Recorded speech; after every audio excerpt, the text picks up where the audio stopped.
Jessore board 2026-এর ক নং প্রশ্নটা একটু মনোযোগ দিয়ে দেখো। মান নির্ণয় করো এইটার cot থিটা মাইনাস 17π/2 এটার মান নির্ণয় করতে বলছে। তো যেই রাশিটার মান নির্ণয় করতে বলছে আমরা একটু শুরুতে সেই রাশিটা একটু লিখি। দেওয়া আছে cot থিটা মাইনাস 17π/2। তো প্রথমে এই টাইপের ম্যাথ থাকলে আমরা সবসময় π/2 গুলাকে সামনে নিয়ে আসি, পায়ের অংশগুলাকে। তো আমরা প্রথম যে কাজটা করব সেটা হচ্ছে কটকে ঠিক রেখে এখান থেকে এটাকে সামনে আনতে গেলে অবশ্যই মাইনাস কমন নিতে হবে। তো আমি একটু মাইনাস কমন নিয়ে নিই। মাইনাস কমন নিলে হবে 17π/2 আর থিটাটা হয়ে যাবে মাইনাস। আমি মাইনাস কমন নিলাম। আর আমরা একটা সূত্র জানি ত্রিকোণমিতির, কট মাইনাস থিটা সমান মাইনাস কট থিটা। অর্থাৎ কটের ক্ষেত্রে আমরা এই মাইনাসটাকে সামনে লিখতে পারবো। তাহলে আমরা যদি সামনে লিখি তাহলে এরকম আসে মাইনাস cot 17π/2 মাইনাস থিটা। তো আমরা এখন এটার মান নির্ণয় করব। মান নির্ণয় করার ক্ষেত্রে আমরা সবসময় খেয়াল রাখি যে যদি এই π/2 এর সাথে যে সংখ্যাটা আছে এই সংখ্যাটা এটা জোড় নাকি বিজোড়। তো এখানে দেওয়া আছে π/2 এর সাথে সংখ্যাটা কিন্তু বিজোড়। তো π/2 এর সাথে সংখ্যাটা যদি বিজোড় হয় তাহলে এই cot পরিবর্তিত হয়ে tan এ পরিবর্তিত হয়। যদি বিজোড় হয়, জোড় হলে যা ছিল তাই হইতো, কিন্তু বিজোড় থাকার কারণে 90 এর গুণিতকটা বিজোড় হলে cot থাকলে tan হয়, tan থাকলে cot, এরকম আমরা জানি। এবং এখানে কোণ হিসাবে আছে থিটা। এখন টোটাল মানটা কোন চতুর্ভাগে এটা আমাদের একটু দেখা লাগবে। টোটাল মানটা কোন চতুর্ভাগে, চতুর্ভাগটা আমি এখানে একটু হিসাব করি। 17টা 90 প্লাস, তাহলে ঘড়ি কাটার বিপরীত দিকে, এক্স অক্ষের সাথে ঘড়ি কাটার বিপরীত দিকে ঘুরবে 17 বার 90। তাহলে 1 90, 2 90, 3 90, 4 90, এভাবে 4 4 8, 4 12, 4 16 এসে এখানে থামবে। 16 পরে 17টা এই জায়গায় যাবে 17। তারপর যেহেতু নেগেটিভ তাহলে ঘড়ি কাটার অবশ্যই দিকে ঘুরবে এখান থেকে। অর্থাৎ মোট ফলাফলটা, এই মোট ফলাফলটা আছে প্রথম চতুর্ভাগে। প্রথম চতুর্ভাগে সবারই চিহ্নের অপরিবর্তিত থাকে, অর্থাৎ কটের সামনের বা ট্যানের সামনে চিহ্নের কোনো পরিবর্তন হবে না। তাহলে এটার অ্যান্সার হবে মাইনাস tan থিটা। খ নম্বর প্রশ্নটা দেখো। খ নম্বর প্রশ্নে একটা ব্যবধি দেওয়া আছে 0 থেকে π/2। এই ব্যবধিতে আলফা এর যে মানটা, এই ব্যবধিতে সমীকরণটা সমাধান করো। যে সমীকরণটা আমি নিচে লিখছি এই সমীকরণটা সমাধান করতে বলছি। তো এখানে একটু লক্ষ্য করো আলফা এর মান দেওয়া আছে। তাহলে আলফা উদ্দীপকে দুইটা উদ্দীপক দেওয়া আছে, দুইটা দৃশ্যকল্প দেওয়া আছে। সেখানে প্রথমটাতে আলফা আছে, দ্বিতীয়টাতে থিটা। তাহলে যেহেতু আলফা এর মানটা 0 থেকে π/2 এর মধ্যে আছে, সেক্ষেত্রে আমরা প্রথম উদ্দীপকটা থেকে হিসাব করব। তো প্রথম উদ্দীপকে আলফা কোণ হচ্ছে এস কোণটা, এই কোণটা আলফা। তাহলে আলফা কোণের হিসাবে এই বাহুটা ও টি যে বাহু আছে এটা একটা ত্রিভুজ। দেখো ও এস টি, এটা একটা সমকোণী ত্রিভুজ যার ও টি বাহুটা হচ্ছে লম্ব, কোণের বিপরীত বাহুটা লম্ব, আর সমকোণের বিপরীত বাহু এটা হচ্ছে অতিভুজ, এটা অতিভুজ, ও এসটা অতিভুজ, আর ভূমি হিসাবে আছে এখানে এস টি। তো আমরা এখানে যে কাজটা করব, আমাদের লম্ব ভূমি জানা, অতিভুজটা জানা নাই। তো আমরা যে চিত্রটা দেওয়া আছে সেই চিত্র থেকে একটু অতিভুজটা বের করে নিই। দেখো আমি এখানে একটু বের করে নিচ্ছি, তোমরা নিচে নিচে নিও। তাহলে দেখো অতিভুজ ও এস, আচ্ছা আমি এটা দিয়ে লিখি, অতিভুজ ও এস স্কোয়ার সমান ভূমি হচ্ছে, লম্ব হচ্ছে এম স্কোয়ার, ভূমি হচ্ছে এন স্কোয়ার। তাহলে অতিভুজ ও এস এর মানটা হবে √m square plus N square. তাহলে এই মানটা আমরা পাচ্ছি √m square plus N square, অতিভুজের মান। তো এখানে আমরা √m square plus N square এখানে দেখতে পাচ্ছি। তোমরা একটু লক্ষ্য করো, আমরা এই অংশটুকু যদি একটু বিশ্লেষণ করি তাহলে এন হচ্ছে ভূমি, আর এই নিচে √m square plus N square হচ্ছে অতিভুজ। এই আলফা কোণের হিসাবে এন ভূমি আর এটা অতিভুজ, কোণের বিপরীত বাহুটা লম্ব, তাহলে এটা ভূমি আর সমকোণের বিপরীত বাহু অতিভুজ। তাহলে ভূমি বাই অতিভুজ থাকলে আমরা জানি cos অনুপাত আসে। তো আমি এখানে একটু অনুপাতগুলো লিখে ফেলি। তো একটা আমি লিখতে পারি cos আলফা সমান cos কোণের বিপরীত বাহুটা লম্ব, তাহলে এটা থাকতেছে ভূমি। cos সমান হচ্ছে ভূমি n আর অতিভুজ হচ্ছে √m square plus N square. তার মানে n divided √m square plus N square, এটা কিন্তু cos আলফা এর মান। এবার একটু লক্ষ্য করো আমাদের m আছে, m আনতে গেলে অবশ্যই লম্ব লাগবে। আচ্ছা তাহলে আমরা যদি লম্ব আর অতিভুজের মধ্যে সম্পর্কটা নিয়ে আসি তাহলে অবশ্যই আমরা এখানে সাইন আলফা পাবো। সাইন সমান হচ্ছে লম্ব m আর অতিভুজ হচ্ছে √m square plus N square. একটু লক্ষ্য করো এখানে আমাদের √টা নাই এবং m এর উপর স্কোয়ার আছে, তাহলে আমরা ওইটাকে বর্গ করে দেই। উভয় পাশে আমরা যদি একটু বর্গ করে দেই, এখানে আমরা পাই সাইন স্কোয়ার আলফা সমান M square by M square plus N square. অর্থাৎ এই জায়গাতে আমাদের যে M square by M square plus N square আছে, এটা মূলত সাইন স্কোয়ার আলফা এর মান। তো আমরা সাইন স্কোয়ার আলফা এর মানটা জানি, আর কজ আলফা এর মান এখানে বসাবো। তো একটু লক্ষ্য করো, আমরা M square by M square plus N square এর জায়গায় আমরা লিখতে পারি সাইন স্কোয়ার আলফা। টু সামনে ঠিক থাকবে, টু ঠিক রেখে এটার জায়গায় বসালাম সাইন স্কোয়ার আলফা প্লাস 3 ঠিক থাকবে, এই মানটার জায়গায় আমরা বসাবো হচ্ছে কস আলফা মাইনাস 3 সমান 0। এখন এটাকে যা সমাধান করব যেন এই ব্যবধিতে আলফা এর মানটা পাই, প্রথম চতুর্ভাগে 0 থেকে 90 এর মধ্যে এটা প্রথম চতুর্ভাগে হয়। তো এখন দেখো আমরা প্রথম যে কাজটা করি, সমাধানের অঙ্কে সবসময় দুইটাকে একই অনুপাতে কনভার্ট করি। তাহলে এই সাইন স্কোয়ারটাকে আমরা 1 মাইনাস কজ স্কোয়ার আলফা লিখতে পারি, আর এখানে আছে 3 কজ আলফা, সবগুলোকে আমি কজ আলফাতে কনভার্ট করলাম। তাহলে দেখো আমি 2 দ্বারা গুণ করলে হবে 2 minus 2 cos square alpha plus 3 cos alpha minus 3 সমান 0, বা minus 2 cos square alpha plus 3 cos alpha, আর 2 থেকে 3 বিয়োগ করলে হয় মাইনাস 1 সমান 0। তাহলে আমরা একটু হিসাব করে নিই, এখানে মাইনাস দ্বারা সবাইকে গুণ করে দাও, তাহলে আসবে হচ্ছে 2 cos square alpha minus 3 cos alpha plus 1 সমান 0। তো এটাকে আমরা একটু মিডল টার্ম করে নিয়ে আমরা আলফা এর মানটা এখান থেকে বের করব। সবাই একটু মনোযোগ দিয়ে দেখো, 2 কজ স্কোয়ার আলফা, এই 3 কে ভাঙলে আমরা পাই 2 cos alpha minus cos alpha plus 1। আমরা মিডল টার্ম করতেছি, একটু দেখো। তাহলে এখান থেকে আর এখান থেকে কমন যায় হচ্ছে 2 কজ আলফাটা কমন যায়, 2 কজ আলফা কমন নিলে এখানে থাকে আরেকটা কজ আলফা থাকে মাইনাস 1, আর এখান থেকে মাইনাস 1 কমন নাও, তাহলে থাকবে কজ আলফা মাইনাস 1 সমান 0। দুই জায়গা থেকে কজ আলফা মাইনাস 1টা একটু কমন নেই, তাহলে কমন নিলে থাকে কজ আলফা মাইনাস 1, কমন নিলে বাকি থাকবে হচ্ছে 2 কজ আলফা মাইনাস 1 সমান 0। তাহলে দুটো উৎপাদকের গুণফল 0। তাহলে আমরা এখান থেকে লিখতে পারি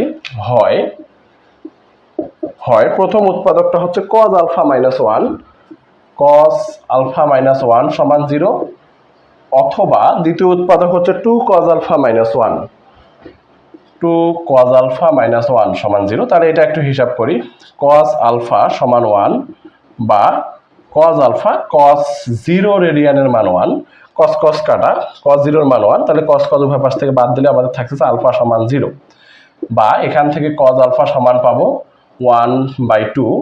তাহলে আমরা জানি আলফা সমান, তাহলে কত হয় দেখো, কস কতর মান 1/2, কস আমরা জানি π/3, কস 60 ডিগ্রির মান হয় 1/2 হাফ। কস কস উভয় পাশ থেকে বাদ দিয়ে দিলে আমাদের আলফা এর মান হবে π/3। কিন্তু এখানে একটা রেঞ্জ দেওয়া আছে, পরিসরটা দেখো 0 থেকে π/2 এর মধ্যে হতে হবে আলফা এর মান। তো 0 সমান হওয়া যাবে না, 0 থেকে বড়, π/2 এর থেকে ছোট। তাহলে এক্ষেত্রে এই রেঞ্জ অনুযায়ী এটা কিন্তু 0 সমান হয়ে গেছে, তাহলে এই মানটা গ্রহণযোগ্য মান হবে না, এটা গ্রহণযোগ্য নয় লিখে দেবা। আর এটা হবে আমাদের কাঙ্ক্ষিত অ্যান্সার, অর্থাৎ আলফা এর মান হবে এই সীমার মধ্যে π/3। দেখো গ নং প্রশ্নটা এবার দেখো, গ নং প্রশ্নে দেওয়া আছে P square plus 2q square সমান 2 এবং 0 থেকে থিটা এর মানটা বড়, 2π এর থেকে ছোট। এই সীমার মধ্যে 0 থেকে বড়, 2π এর থেকে ছোট, অর্থাৎ 4টা চতুর্ভাগে এখানে আছে। এই সীমার মধ্যে থিটা এর মানটা বের করতে হবে। থিটা এর মানটা কত? তো থিটা এর মানটা দৃশ্যকল্প 2 এ দেওয়া আছে, আমরা সেখান থেকে থিটা এর মানটা বের করব। পি কিউ এর মানটা আগে বসাই দেই।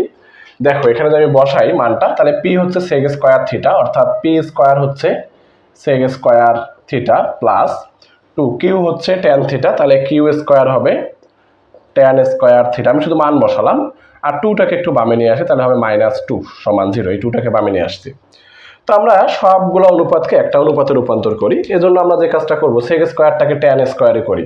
সেক স্কোয়ার সমান আমরা জানি 1 plus tan square theta plus 2 tan square theta minus 2 সমান 0। এটা একটু হিসাব করি, ট্যান স্কোয়ার আর 2 ট্যান স্কোয়ার মিলে হয় 3 ট্যান স্কোয়ার থিটা, 1 আর -2 মিলে হয় -1 সমান 0। এখন আমরা যদি এখানে হিসাব করি, ট্যান স্কোয়ার থিটা সমান -1টাকে ডানে নিয়ে গেলে হয় +1, আর 3 যেহেতু ট্যান স্কোয়ার সাথে গুণ আছে, ডানে গেলে হবে ভাগ 3। তাহলে আমরা ট্যান থিটা এর দুইটা মান পাবো। ট্যান থিটা এর মান পাবো বর্গমূল করে দিলে +-1/√3। তো এখানে যেহেতু আমাদের সীমাটা 4টা চতুর্ভাগের মধ্যেই বিস্তৃত, 0 থেকে বড় 2 পাই এর থেকে ছোট 4টা চতুর্ভাগেই আছে, এজন্য আমাদের এই মানটা প্লাস মাইনাস দুটোই প্রযোজ্য। কারণ আমরা জানি যে আমাদের চতুর্ভাগ যদি এরকম হয়, চতুর্ভাগ প্রথম চতুর্ভাগে tan এর মানটা পজিটিভ, অর্থাৎ আমরা পজিটিভ 1/√3 নিতে পারবো, তৃতীয়তেও 1/√3 নিতে পারবো। কিন্তু চতুর্থ এবং দ্বিতীয় এই দুটো চতুর্ভাগে আমরা নেগেটিভ মান নিতে পারবো, tan এর মানটা হবে নেগেটিভ। তাহলে আমরা 4টা চতুর্ভাগের জন্যই tan থিটা থেকে থিটা এর মানটা বের করব। তাহলে একটু দেখো আমরা প্রথম চতুর্ভাগের জন্য হিসাব করি। প্রথম চতুর্ভাগে tan থিটা পজিটিভ, তাহলে আমরা একটু প্রথম চতুর্ভাগ লিখি। প্রথম চতুর্ভাগে tan থিটা এর মানটা পজিটিভ, মানে 1/√3। তো প্রথম চতুর্ভাগে তো সূক্ষ্মকোণ হয়, সূক্ষ্মকোণের মান আমরা সরাসরি বের করতে পারি। tan 1/√3 হচ্ছে 30 ডিগ্রির মান, অর্থাৎ π/6। কাটাকাটি করলে হয় থিটা এর মানটা π/6। এটা প্রথম চতুর্ভাগের জন্য। এখন আমরা দ্বিতীয় চতুর্ভাগের জন্য মান বের করব। একটু দেখো এদিকে আমি বাকিগুলো বের করে দেখাই। দ্বিতীয় চতুর্ভাগে, দ্বিতীয়তে তোমরা জানো tan এর মানটা নেগেটিভ, অর্থাৎ আমাকে এখান থেকে নেগেটিভ tan থিটা এর মানটা নেগেটিভ 1/√3 নিতে হবে। তাহলে আমরা একটু হিসাব করি, tan থিটা সমান নেগেটিভ 1/√3। তো এখন আমরা এখানে একটু হিসাব করব, tan থিটা সমান মাইনাস tan π/6 এর মান 1/√3, মাইনাসকে ঠিক রেখে আমরা এখানে লিখব tan π/6। এখন যেহেতু এই মানটা দ্বিতীয় চতুর্ভাগে আমাদের আনতে হবে, সেক্ষেত্রে আমরা দ্বিতীয় চতুর্ভাগে যাওয়ার নিয়ম জানি। দ্বিতীয় চতুর্ভাগে যেতে গেলে আমাদেরকে এখান থেকে শুরু করে আসতে হবে, আস্তে আস্তে আস্তে আস্তে এই জায়গা পর্যন্ত পাই 180 পর্যন্ত আসতে হবে, তারপর মাইনাস। মাইনাস কত? এখানে যে কোণটা থাকে সেই কোণটা মাইনাস। তো দ্বিতীয় চতুর্ভাগের নিয়ম অনুযায়ী আমরা যদি হিসাব করি তাহলে আসবে tan পাই হচ্ছে এখান থেকে এই পর্যন্ত, তারপর মাইনাস ওই কোণটা, মাইনাস যে কোণটা আছে π/6। তার tan বাদ দিলে থিটা এর মান পাবো 5π/6। একইভাবে আমি তৃতীয় চতুর্ভাগে যাব। তৃতীয় চতুর্ভাগে tan এর মানটা তো পজিটিভ, তাই না? তো পজিটিভ মান হবে এরকম, tan থিটা সমান 1/√3, পজিটিভ 1/√3। tan থিটা সমান tan π/16। তবে আমাকে তৃতীয় চতুর্ভাগে যাইতে হবে। তৃতীয় চতুর্ভাগে যাওয়ার আমরা সরাসরি এখন নিয়ম জানি, সেই হিসাবে যাব। তৃতীয় চতুর্ভাগে যাওয়ার নিয়মটা একটু দেখো। এখান থেকে শুরু করে এক্স অক্ষের এটা পজিটিভ অক্ষ, এক্স এর পজিটিভ অক্ষের সাথে দেখো এখান থেকে শুরু করে এই পর্যন্ত পাই। তো পাইয়ের সাথে কিছু একটা যোগ করলে তো তৃতীয় চতুর্ভাগে আসা যায়, তাই না? তো পাইয়ের সাথে কিছু একটা বলতে এখানে যে কোণটা আসতো, অর্থাৎ tan এর যে π/6 আসতো, সেটা যোগ করতে হবে। অর্থাৎ আমরা এখানে সরাসরি লিখতে পারি পাই প্লাস π/6। tan উভয় পাশ থেকে বাদ দিয়ে দিলে থিটা এর মান থাকবে 7π/6। এটাও কিন্তু এই রেঞ্জের মধ্যে আছে, এই রেঞ্জের মধ্যে আছে। তাহলে এখন আমরা লাস্ট চতুর্থ চতুর্ভাগের জন্য বের করব। চতুর্থ চতুর্ভাগের সূত্র আমরা জানি, tan থিটা। চতুর্থ চতুর্ভাগে যাওয়া যায় কিভাবে?